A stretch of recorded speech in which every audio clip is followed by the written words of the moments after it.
और आज 3-2 के बहुमत से सुप्रीम कोर्ट ने ऊंची जाति के गरीब लोगों के लिए 10% आरक्षण के निर्णय पर अपनी स्वीकृति की मुहर लगा दी है।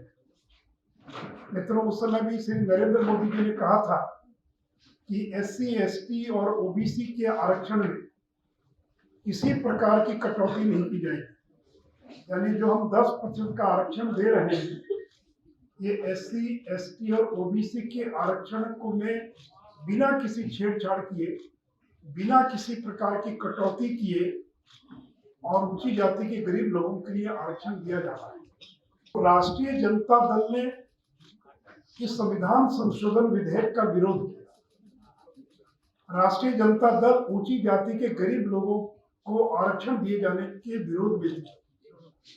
राज्यसभा में श्री मनोज झा और लोकसभा में श्री जयप्रकाश यादव, इन लोगों ने इस बिल के विरोध में, इस आरक्षण के विरोध में भाषण दिया और केवल राष्ट्रीय जनता दल ने ऊंची जाति के गरीब लोगों के 10% आरक्षण का विरोध ही नहीं किया, बल्कि विपक्ष में मतदान किया।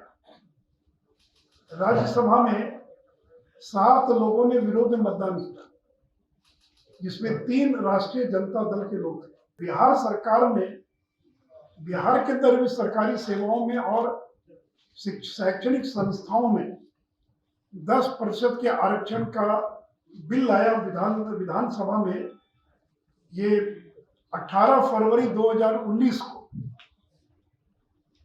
तो राष्ट्रीय जनता दल और माले के लोग वेल में चले गए, हंगामा करते रहे ताकि बिल पारित न हो सके और इस बिल का विरोध करते रहे।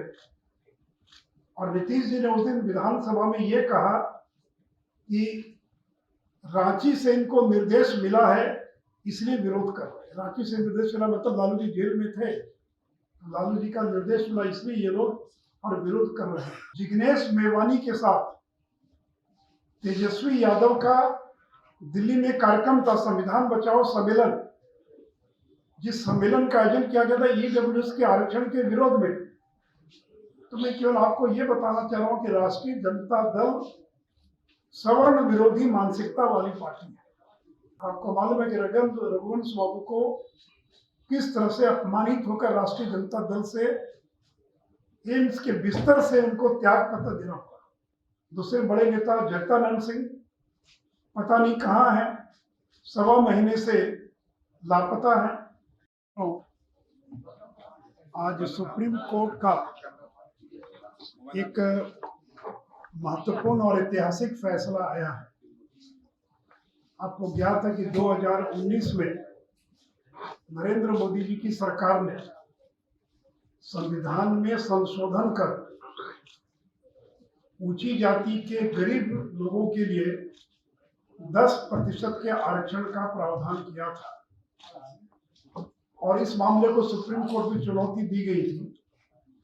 और आज 3-2 के बहुमत से सुप्रीम कोर्ट ने ऊंची जाति के गरीब लोगों के लिए 10% आरक्षण के निर्णय पर अपनी स्वीकृति की मुहर लगा दी है। मित्रों, उस समय भी श्री नरेंद्र मोदी जी ने कहा था कि SC, ST और OBC के आरक्षण में किसी प्रकार की कटौती नहीं की जाएगी। यानी जो हम 10% का आरक्षण दे रहे हैं, ये SC, ST और OBC के आरक्षण को में बिना किसी छेड़छाड़ किए, बिना किसी प्रकार की कटौती किए और ऊंची जाति के गरीब लोगों के लिए आरक्षण दिया जा रहा है। आपको मालूम है कि संविधान के संशोधन के द्वारा संविधान की धारा 15 एवं 16 में एक नई उपधारा 6 जोड़ी गई, जिसके द्वारा ऊंची जाति के गरीब लोगों के लिए और ये आरक्षण का प्रावधान किया गया था। मित्रों, यह अति महत्वपूर्ण संविधान संशोधन विधेयक को जब संसद में पेश किया गया तो राष्ट्रीय जनता दल ने इस संविधान संशोधन विधेयक का विरोध किया। राष्ट्रीय जनता दल ऊंची जाति के गरीब लोगों को आरक्षण दिए जाने के विरोध में थी। राज्यसभा में श्री मनोज झा और लोकसभा में श्री जयप्रकाश यादव, इन लोगों ने इस बिल के विरोध में, इस आरक्षण के विरोध में भाषण दिया और केवल राष्ट्रीय जनता दल ने ऊंची जाति के गरीब लोगों के 10% आरक्षण का विरोध ही नहीं किया, बल्कि विपक्ष में मतदान किया।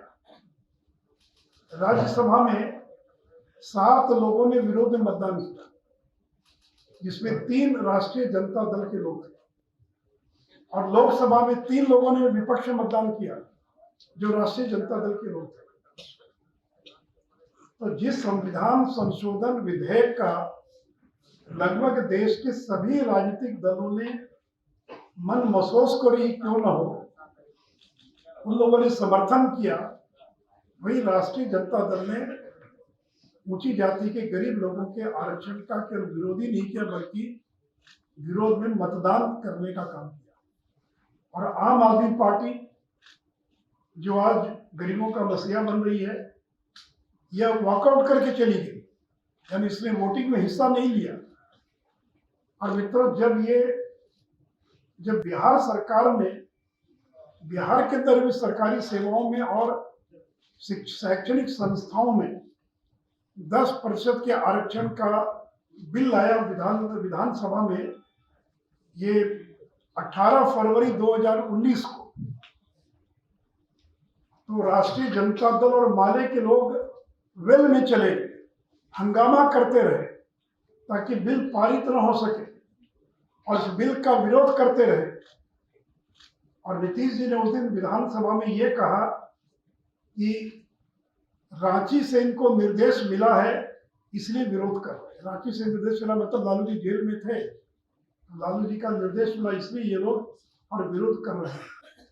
और अंत में ध्वनि मत से ये बिल पारित हुआ। यद्यपि विजय चौधरी ने कहा कि सर्वसम्मति से पारित कर रहे हैं, लेकिन राजद के लोग और माले के लोग वेल में आकर लगातार विरोध कर रहे थे। उन्होंने मतदान में भाग नहीं लिया, बल्कि व्यवधान पैदा करने का काम कर रहे थे। और मित्रों, 18 फरवरी 2019 के अलावा 29 जनवरी 2019 को जिग्नेश मेवानी के साथ तेजस्वी यादव का दिल्ली में कार्यक्रम था, संविधान बचाओ सम्मेलन, जिस सम्मेलन का आयोजन किया गया था ईडब्ल्यूएस के आरक्षण के विरोध में। तो मैं केवल आपको ये बताना चाह रहा हूं कि राष्ट्रीय जनता दल सवर्ण विरोधी मानसिकता वाली पार्टी है। ये राष्ट्रीय जनता दल वही है जो एक समय में कहती थी भूरा बाल साफ करो। भूरा बाल का मतलब आपका मालूम है, भूमियार, राजपूत, ब्राह्मण, लाला, तो भूरा बाल साफ करो। और इसी मानसिकता का परिणाम है कि इन लोगों ने लोकसभा में, राज्यसभा में और विधानमंडल में भी जब ये बिल पारित हुआ, इन लोगों ने इसका विरोध किया। रघुवंश बाबू चाहते थे कि विरोध न करे पार्टी, उन्होंने कहा भी कि पार्टी ने बहुत बड़ी गलती की है, इसका विरोध करे। आपको मालूम है कि रघुवंश बाबू को किस तरह से अपमानित होकर राष्ट्रीय जनता दल से, एम्स के बिस्तर से उनको त्याग पत्र देना पड़ा। इनके पार्टी में जो गिने चुने कुछ सवर्ण नेता थे, रघुवंश बाबू जिसमें एक थे, उनको इन्होंने अपमानित किया, उनको इस्तीफा देना पड़ा। दूसरे बड़े नेता जगदानंद सिंह पता नहीं कहाँ हैं, 1.25 महीने से लापता हैं, ऑफिस नहीं आए, कार्यभार ग्रहण नहीं किया, पता नहीं उनका क्या होगा। तो 2 बड़े नेता जो उनके पास थे, उन दोनों को इन्होंने और अपमानित करने का काम किया। और मित्रों, ये कांग्रेस पार्टी जो है, ये कांग्रेस पार्टी शुरू से सवर्णों की राजनीति करती रही, लेकिन कांग्रेस का ये हाल था कि जब नरसिंहा राव देश के प्रधानमंत्री बने, उस समय 25 सितंबर 1991 को नरसिंहा राव की सरकार ने ऊंची जाति के गरीब लोगों के लिए 10% आरक्षण का प्रावधान किया। लेकिन 2 साल के बाद सुप्रीम कोर्ट ने उसको खारिज कर दिया। और खारिज क्यों किया? एक 4 लाइन का ऑफिशियल मेमोरेंडम कहते हैं, एक सर्कुलर निकालकर 10% का आरक्षण दे दिया। सुप्रीम कोर्ट ने खारिज कर दिया। लेकिन नरेंद्र मोदी की सरकार ने जब 10% का आरक्षण दिया तो बाकायदा संविधान में संशोधन किया। कोई 4 लाइन का आदेश पत्र निकाल कर आरक्षण नहीं दिया। दोनों सदनों में बिल आया, बिल पारित हुआ, संविधान में संशोधन कर ऊंची जाति के गरीब लोगों को आरक्षण दिया। उसी का परिणाम है कि आज सुप्रीम कोर्ट के अंदर जब इस बिल पर फैसला आया तो बहुमत के साथ सुप्रीम कोर्ट ने अपनी स्वीकृति की मुहर लगा दिया और कहा कि आर्थिक आधार पर भी आरक्षण दिया जा सकता है। सुप्रीम कोर्ट ने यह कहा कि 50% की सीमा को आगे भी बढ़ाया जा सकता है और सुप्रीम कोर्ट ने कहा कि यह जो संविधान का मूल ढांचा है ये उसका उल्लंघन नहीं है। तो मित्रों, अगर कांग्रेस ऊंची जाति के गरीब लोगों के प्रति अगर संवेदनशील होती तो 93 में जब सुप्रीम कोर्ट ने खारिज किया, इतने वर्षों तक क्यों नहीं संविधान में संशोधन कर ऊंची जाति के गरीब लोगों को आरक्षण देने का काम किया? क्यों नरेंद्र मोदी की सरकार को 2019 में संविधान में संशोधन करके आरक्षण देने का प्रावधान करना पड़ा? इसलिए मित्रों, जहां एक और नरेंद्र मोदी की सरकार अनुसूचित जाति, जनजाति, पिछड़ा, अति पिछड़ा, उनके आरक्षण, उनके हितों के लिए काम कर रहे, वही ऊंची जाति के गरीब लोगों के हितों में भी और काम कर रहे। अब राष्ट्रीय जनता दल किस मुंह से जाएंगे सवर्ण समाज से वोट मांगने के लिए? क्योंकि उनको जो एक बड़ा अधिकार मिला था, उस अधिकार को आपने तो छीनने का प्रयास किया, आपने तो पारित नहीं होने का प्रयास किया, आपने तो पूरी ताकत से विरोध किया। अब किस मुंह से जाएंगे आप सवर्ण समाज से वोट मांगने के लिए? और अभी मैं एक वीडियो देख रहा था, राष्ट्रीय जनता दल के एक नेता सफाई दे रहे और वो ये कह रहे हैं कि हमने विरोध नहीं किया, कह रहे हैं कि हमने 8 लाख की सीमा का विरोध किया। तो मित्रों, ये जो संविधान संशोधन का जो बिल है उसकी कॉपी मेरे पास है, 4 पेज का ये बिल है। इसमें कहीं भी 8 लाख 5 लाख का जिक्र नहीं है। ये तो बाद में सरकार तय करती है डिटेल्स उसके जो है। तो जो बिल आया संविधान संशोधन विधेयक, वो तो केवल 2 धारा 2 जोड़ता था, धारा उपधारा 6 के उतना ही था, 4 पेज का छोटा सा बिल था। उस बिल में कहीं 8 लाख या 5 लाख का जिक्र नहीं है। लेकिन अब जो है उनके नेता सफाई दे रहे हैं कि नहीं, हमने तो विरोध नहीं किया था, हम तो फलाना कर रहे थे, वैसा कर रहे थे, हम तो 8 लाख का विरोध कर रहे थे। तो पार्लियामेंट की पूरी डिबेट साइट पर है। ये तो कोई गोपनीय दस्तावेज नहीं है कि किसने विरोध किया, किसने समर्थन किया, किसने मतदान पक्ष में किया, किसने विरोध में मतदान किया।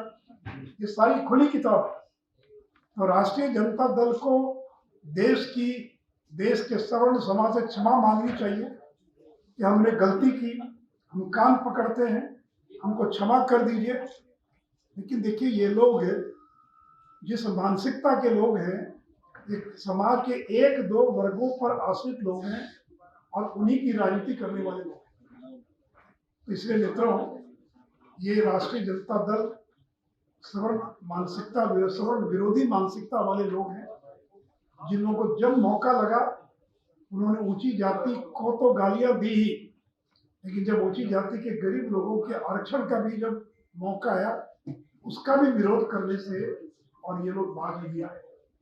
इसलिए मित्रों, मुझे लगा कि इस विषय को मैं आपके सामने रखूं कि राष्ट्रीय जनता दल बिहार तक सीमित है और राष्ट्रीय जनता दल की क्या भूमिका थी ये आपको मालूम पड़ सके। और रघुवंश स्वामी ने बार बार कहा, जब उपाध्यक्ष से राष्ट्रीय उपाध्यक्ष, कि आरजेडी ने बहुत बड़ी गलती की है इस बिल का विरोध करके। तो इसलिए मित्रों, राष्ट्रीय जनता दल की मानसिकता को लोगों के सामने उजागर करना आवश्यक था, इसलिए मैंने ये विषय आपके सामने रखा है। इस विषय के बारे में कोई सवाल हो तो पूछ सकते हैं। चुनाव या किसी और विषय पर बात करें किसी और दिन, इतना महत्वपूर्ण बिल आया है, पूरे देश की दशा दिशा को बदलने वाला बिल है। और बीजेपी तो कहती है सबका साथ सबका विकास। हम तो समाज के सभी तबकों को लेकर चलने वाले लोग हैं, इसलिए हम किसी की उपेक्षा नहीं करेंगे। तो इतना ही मुझे कहना है। इंदिरा साहनी का रिपोर्ट को खारिज करके दिया गया सर। क्या ओबीसी की आरक्षण सीमा भी बढ़ाने की तैयारी चल रही है? और दूसरा सर, क्या अभी ऐसा है कि अभी जो विषय उतना ही केवल मैं बता सकता हूँ कि आज सुप्रीम कोर्ट का जो फैसला आया है उसमें राजद की क्या भूमिका है वो मैंने आपको बता दिया। इस फैसले से सब तेजस्वी यादव खुश नहीं दिख रहे हैं, ऐसा है क्या? क्योंकि उन्होंने ट्वीट नहीं किया है किसी तरह से। मुझे पता नहीं खुश है कि दुखी है, तो वही जवाब दे सकते हैं, वही बता सकते हैं। राष्ट्रीय लेवल पे बगैर तो जाति एक आदमी और किसी को पूछना हो तो उसके अलावा तो कुछ नहीं। राष्ट्रीय लेवल पर बगैर जाति की जनगणना कराए हुए कैसे ये संभव है सर? कैसे कोई आंकड़ा नहीं है भारत सरकार के पास सर? और कोई सवाल? ठीक है, धन्यवाद।